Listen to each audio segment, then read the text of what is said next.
6 months after fleeing the Vampire King's palace, she returns with a secret that can't stay hidden. She's carrying his child, half human and half immortal.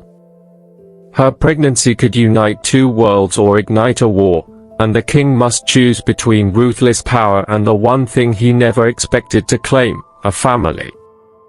The palace gates did not creak when they opened. They sighed, as if they had been waiting and did not wish to draw attention to it. Mara stood in the thin morning mist with one hand on her travel bag and the other pressed lightly to her belly, a habit more than a shield. The guard's lantern painted soft gold on the ironwork, turning the ivy into a chain of small shadows. Above, the towers of Moonspire Palace rose pale and still, their windows dark as closed eyes. 6 months ago, she had walked out through these gates with empty hands and a throat tight with unsaid things. Now she had returned carrying something she had never planned to carry, something the palace would feel even if no one spoke its name. A half-human child. She drew a breath, steadying herself the way she had learned to do when panic tried to take her voice. She did not come back for pity, and she did not come back to bargain.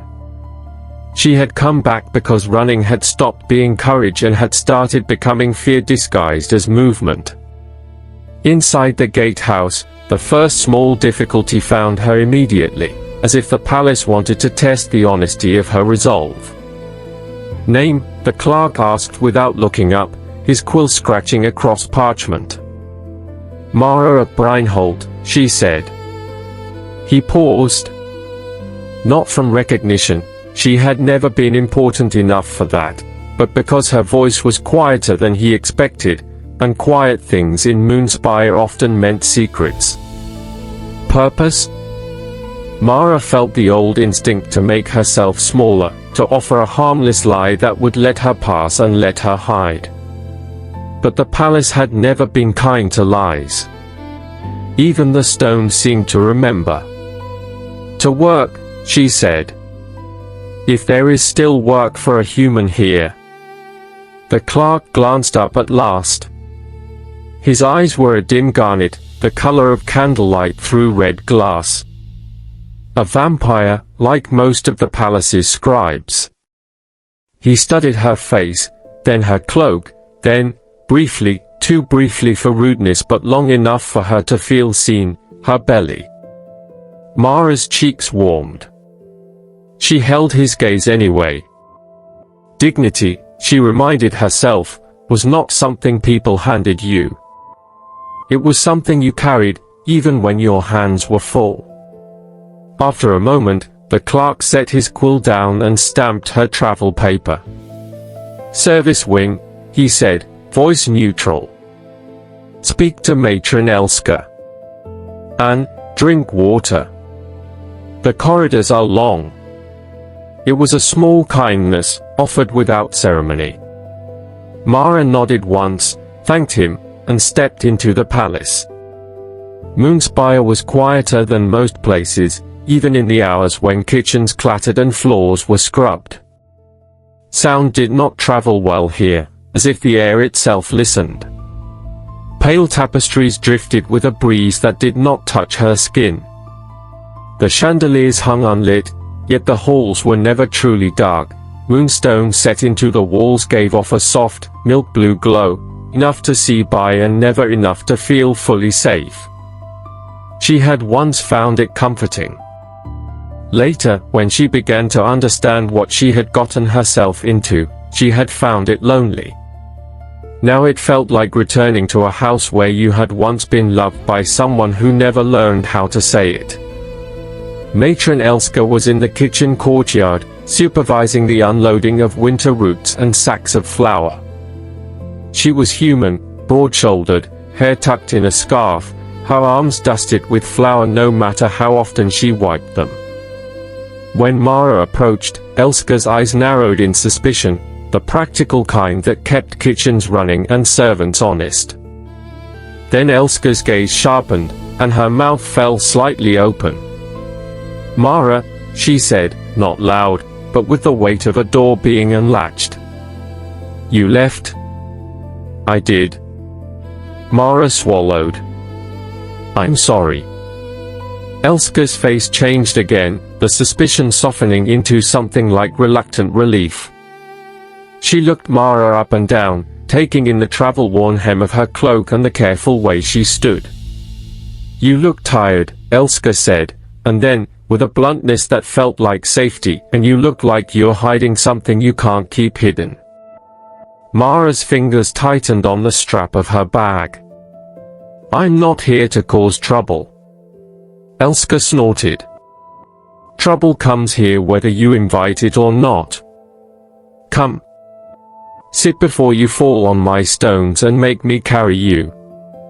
She guided Mara to a low bench near the herb racks where the air smelled of thyme and smoke. Someone pressed a mug of warm broth into Mara's hands. The first sip made her eyes sting, because she had forgotten what it felt like to be fed without being questioned. What happened out there? Elska asked, softer now. Mara stared into the broth. 6 months of silence had made her careful with words, as if speech might break something fragile inside her. I tried to live simply, she said. I went back to Breinholt. I mended nets. I helped my sister with her children. Her voice faltered. But something in me kept changing. The midwife said my child is not like other children.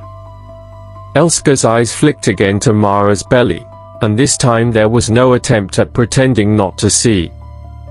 Mara forced herself to continue. The nights became difficult. Not frightening, just strange. The baby would move when the moon rose, as if listening. And sometimes I would wake with a taste of iron in my mouth even though I hadn't bitten my lip. Elska's expression grew serious. So you came back? I came back because the palace has wards, Mara said. Because whatever is growing in me belongs partly to this place, whether I like it or not. Elska was quiet for a long moment. Around them, kitchen workers moved with practiced ease, and a pale young vampire carried a crate of apples as gently as if it were a sleeping animal. And the king? Elska asked at last, careful, as if speaking the title too loudly would make the air colder. Mara's throat tightened. She had seen the Vampire King only a handful of times, always at a distance, a silhouette in a balcony arch, a presence in a corridor that made servants lower their eyes, a hand in a black glove accepting a goblet from a steward. He had never been cruel. He had never been warm. He had simply been vast, like the night sky, and just as impossible to argue with. He doesn't know, Mara said, though she wasn't entirely sure. Or if he does, he never said. Elska gave a slow nod, then stood. All right. If you want work, I'll give it. Light work. And you'll eat every few hours, or I'll tie you to the pantry shelf. Mara almost smiled. It was the first time that morning she felt something loosen in her chest. Work in Moonspire was never truly light, but Elska kept her promise as best she could. Mara was assigned to linen folding and herb sorting, tasks that smelled of clean cotton and dried leaves, tasks that could be done sitting down when her back ached. She learned again the rhythm of palace life, sunrise that never quite reached the inner courtyards, the hush that fell when nobles passed, the way even vampires spoke more softly here, as if they respected the ancient stones. In the evenings, Mara walked the corridor that overlooked the moon garden. The garden was enclosed by high walls, warmed by enchanted glass that caught the faintest daylight and made it last. Pale flowers bloomed there that only opened when the moon was high. Their scent was clean and cool, like river water. She had come to the palace as a girl because her family needed coin. She had stayed because she discovered that even a servant could be proud of work done well. She had left because pride did not protect you from the feeling of being a mistake. Now she tried to live by a simpler rule: be truthful, be kind when she could, and do not let fear make her small. It was working, until the day the moral pressure arrived, quiet as a shadow, carrying the weight of other people's convenience. Mara was sorting bundles of dried hawthorn in the apothecary room when Steward Varric entered. He was not noble, but he carried himself like a man who believed rules were his personal invention. His collar was always perfectly fastened. His smile was always just shy of friendly. "Mara of Breinholt," he said, as if tasting the syllables. "Back in our halls."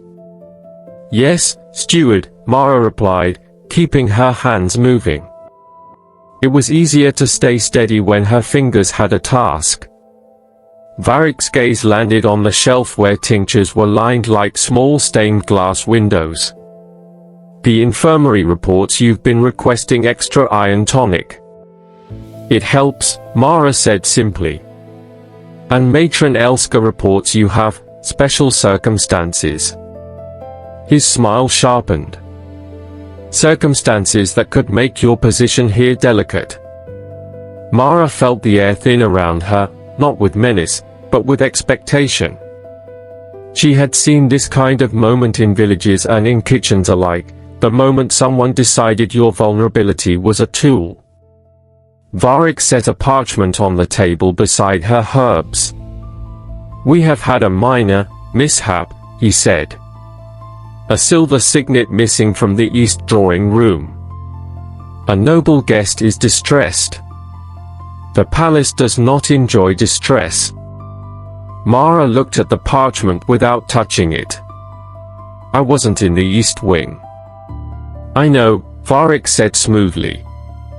"But it would be very useful if you were." The signet could have fallen into a servant's pocket. Accidents happen. Confessions smooth over accidents. Mara's stomach tightened, not from nausea this time, but from a slow, cold understanding. He wanted a human to take blame, because humans were easier to dismiss, easier to shame. And because she was pregnant, because she needed stability, he assumed she would choose safety over truth. Varric lowered his voice. "Sign it, and the matter is finished. Refuse, and questions may arise about why you returned. Questions about what you carry. The palace has many ears, Mara. Not all of them kind." Her hand hovered over the parchment. She could sign, endure a reprimand, perhaps lose her position but keep the baby's secret. She could sign and become what Varric wanted, a convenient answer. But she thought of her mother, who had once told her, while mending a torn sleeve, that a small lie is still a thread, and threads can become ropes if you keep twisting them. Mara lifted her chin. Her voice came out quiet but clear. "I won't sign something that isn't true." Varric's pleasant expression faltered. "You are in no position to be stubborn." "I'm in exactly the position to be honest," Mara said. Her heart hammered, but she kept her hands still. "I work hard. I don't steal.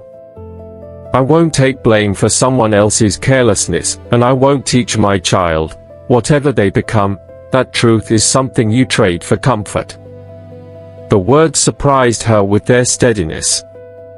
She had not known she could speak like that in this palace. She had not known she still had that kind of spine. Varric's eyes narrowed. "Think carefully. People who make trouble do not last long here." "I'm not making trouble," Mara said. "I'm refusing it." For a breath, he stared at her as if deciding how much pressure to apply. Then he scooped up the parchment with a sharp motion. "Very well," he said, too brightly. We will find another solution." He left with the sound of his footsteps precise and offended. Mara exhaled slowly. Her hands began to tremble now that the moment was over, the way a body shakes after it has held itself rigid. She sat down hard on the stool, one palm against her belly, and whispered inside herself, not to the baby, not yet, but to her own fear, "We are still here. We did not vanish." That night, she could not sleep. Not because she expected punishment, but because the refusal had opened something she had kept locked for a long time, her belief that she was allowed to take up moral space, even inside someone else's palace.